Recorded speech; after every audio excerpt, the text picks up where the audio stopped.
নমস্কার, আমি নাকিব লস্কর আবারও একটি গুরুত্বপূর্ণ আলোচনা নিয়ে আপনাদের সামনে হাজির হচ্ছি। সেটা হলো ট্রাভেল ইন্স্যুরেন্সের এমন একটি পার্ট যা আমরা অনেক সময় ওভারলুক করি। সেটা হলো প্রি এক্সিস্টিং ডিজিজ বা কন্ডিশন।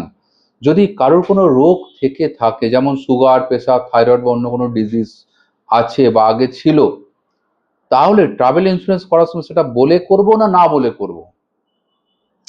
আমরা অনেকেই ট্রাভেল ইন্স্যুরেন্স করে বেড়াতে যাই বা বেশিরভাগ লোকই ট্রাভেল ইন্স্যুরেন্স করেই যায়, কিন্তু এই জায়গাটা একটা কনফিউশন থেকেই যায়। রিসেন্টলি আমি ফরেন গিয়েছিলাম, আমাদের গ্রুপের অনেকেরই ট্রাভেল ইন্স্যুরেন্স করলাম, তখন এই ব্যাপারটা আমার গোচরে আসলো যে এটা নিয়ে বেশি কনসাস হওয়া প্রয়োজন, অথচ কাস্টমাররা হচ্ছে না। আচ্ছা, তার আগে বলে রাখি, যারা যারা ট্রাভেল ইন্স্যুরেন্সে কী কী পাওয়া যায় জানে, এক লাইন বলছি, আর যে ওটা আলোচ্য বিষয় নয়, আলোচ্য বিষয় pre existing disease, disclose or non disclose ব্যাপারটা। তাও বলে রাখি, যারা যারা ট্রাভেল ইন্স্যুরেন্স করে বেড়াতে যাবেন ভাবছেন, ট্রাভেল ইন্স্যুরেন্স কিন্তু অ্যাকচুয়ালি মেডিক্লেম পুরোপুরি নয়, কিন্তু এর মধ্যে একটা প্যাকেজ সব রকম কিছু থাকে। যেমন আপনার ফ্লাইট ডিলে থেকে শুরু করে ল্যাগেজ চুরি, পাসপোর্ট চুরি থেকে শুরু করে যদি ফ্লাইট হাইজ্যাক হয়, অথবা আপনার যদি ডেন্টাল প্রবলেম হয়, সব কিছুই তার মধ্যে। আপনার ডেথ কাভারও আছে, নট অনলি মেডিক্লেম বলি, যে ডেথ কাভারও আছে। এই সবগুলো কিন্তু যখনই ট্রাভেল ইন্স্যুরেন্স করতে যাবেন, কোনো একটা পার্টিকুলার কোম্পানির করছেন, আমি কিন্তু কোনো কোম্পানির অ্যাডভার্টাইজমেন্ট করছি না এই মুহূর্তে। পার্টিকুলার কোনো কোম্পানিতে আপনি যখন নিতে যাচ্ছেন, তখন আপনাকে দেখিয়ে দেবে কোন গ্রাউন্ডে কত টাকা বা কত ডলার আপনার জন্য, আপনার যত লাখ টাকা সিলেক্ট হবে তার মধ্যে কত ডলার আপনার জন্য অ্যাপ্রুভ, কত ডলার আপনি পেতে পারেন। কিন্তু সেখানে দেখাচ্ছে না প্রি এক্সিস্টিং ডিজিজ কন্ডিশন আপনি বলে করবেন না না বলে করবেন, তার জন্য কি কি ক্ষতি হতে পারে। আর একটা জিনিস হলো ম্যাটারনিটি বেনিফিট। যদি কেউ প্রেগনেন্ট থাকেন, সেক্ষেত্রে কি হবে, সেটা বলে করবেন না না বলে করবেন, বা তার বেনিফিট কি হবে, এটা ছোট করে বলে দেবো। তার আগে বলি, যদি কারণ ধরুন প্রেশার রয়েছে, প্রেশারের জন্য হার্টের প্রবলেম হতে পারে, ডায়াবেটিক রয়েছে বা থাইরয়েড রয়েছে, এর জন্য বিভিন্ন রকম প্রবলেমের বাইরে গিয়ে প্রবলেম হতে পারে, বেশিরভাগ ক্ষেত্রেই না বলে করে নিয়ে চলে যাচ্ছে, তাহলে কি ক্লেম পাবো?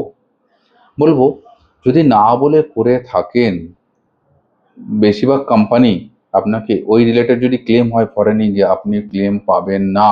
ইয়েস, বলে করলেও যে পাবেন তা নয়। এবার বলছি, যদি বলে করা হয়, বলে করলে অনেক কোম্পানি বলে করলেও প্রি এক্সিস্টিং ডিজিজের উপরে এক্সক্লুশন বসিয়ে দেয়, তার উপরে ক্লেম পাবেন না।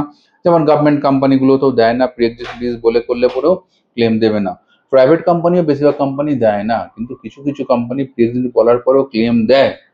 এটাই বিস্ময়কর ব্যাপার যে অনেকে দিচ্ছে না, অনেকে আবার দিচ্ছে, তার জন্য প্রিমিয়াম বাড়ছে না বেশি, হয়তো 50-100 টাকা বেশি হতে পারে, খুব বেশি হচ্ছে না। কিন্তু প্রি এক্সিস্টিং ডিজিজ কভার করার একটা কন্ডিশন রয়েছে। আগেই বলেছি, আমি কোনো কিন্তু অ্যাড করছি না কোনো কোম্পানি। রিসেন্টলি যাদের প্রি এক্সিস্টিং ডিজিজ ছিল, আমি তাদের পলিসি কেয়ার ইন্স্যুরেন্সে করেছি, কেয়ার ইন্স্যুরেন্স অ্যাড করছি না, আগেই বললাম। কারণ 10% of some insured pre existing disease cover করছে ফরেনে গিয়ে, যদি সেই রিলেটেড কিছু হয়ে থাকে। ইয়েস, নিবা বুপাতেও কভার আছে, কিন্তু পার্সেন্টেজটা অনেকখানি কম। আরও অনেক কোম্পানি কভার থাকতে পারে, আপনি করার সময় দেখে নেবেন। যদি কোনো প্রেশারের প্রবলেম রয়েছে, হার্ট প্রবলেম রয়েছে, হার্ট প্রবলেম মেনশন করে করা যায়। অনেক সময় অফলাইন করা যায় না, তখন কিন্তু আপনি, সরি, অনলাইন করা যায় না, তখন আপনি কিন্তু অফলাইন করবেন, বাই এজেন্ট করতে পারেন। কিন্তু এটা বলে করবে, অবশ্যই বলে করবেন। তাহলে আপনাকে কি দেখতে হবে, যে কোন কোম্পানি বলে করার পরে কভারেজ দেয়। মনে করুন 10% অফ সাম ইনসুরেন্স দিচ্ছে, সেক্ষেত্রে আমি 50 লাখ ডলারের বদলে কাস্টমারকে বললাম আপনি 1 লাখ ডলার নিন, তাহলে 10%টা ওখানে 10,000 ডলার পিডি কভারটা হচ্ছে। ইয়েস, এইভাবে কিন্তু করতে হবে, না হলে কিন্তু এগুলো যাবে ওগুলো যাবে, ক্লেম পাবেন না। অন্য ক্লেম, ব্যাগেজ লস হয়ে গেল, সেসব ক্লেম করছেন পাবেন, কিন্তু হঠাৎ অসুস্থ হয়ে গেছে 10,000-এ একজন যদি লাগে হয়তো ট্রাভেল ইন্স্যুরেন্সের বেনিফিট, সেক্ষেত্রে তো সেটা আপনারও চান্স আসতে পারে। সেক্ষেত্রে বি কেয়ারফুল। আমার এই ভিডিওটা দেখার পরে আরেকটা যেটা বললাম, ম্যাটারনিটি বেনিফিট। যদি কেউ প্রেগনেন্ট থাকেন, যদি ফরেনে গিয়ে যদি কোনো প্রবলেম হয়ে যায় প্রেগনেন্সি রিলেটেড, যদি মিসক্যারেজ হয় তাহলে, বা প্রেগনেন্সি রিলেটেড অন্য কোনো প্রবলেম, তাহলে কি পাবেন? তাহলে আপনাকে এমন একটা পলিসি চুজ করতে হবে যেখানে ম্যাটারনিটি বেনিফিটও ইনক্লুডেড আছে। ইয়েস, এটা ম্যাক্সিমাম কোম্পানিতে আছে, কম বেশি আছে, মিসক্যারেজের ক্ষেত্রেই বেশিরভাগ ক্ষেত্রে দেয়া হয়ে থাকে, কিন্তু সব কোম্পানিতে নেই।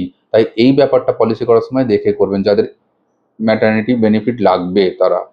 আরও পার্টিকুলার জানতে বা বিশদে জানতে আমাদের সাথে যোগাযোগ করতে পারেন। আমাদের হোয়াটসঅ্যাপ নাম্বার দেওয়া রইলো, বা নিয়ারেস্ট কোনো এজেন্ট বন্ধুর সাথে যোগাযোগ করে আপনারা এই ব্যাপারগুলো ক্লিয়ার করে তবেই পলিসি করতে পারেন। Thank you.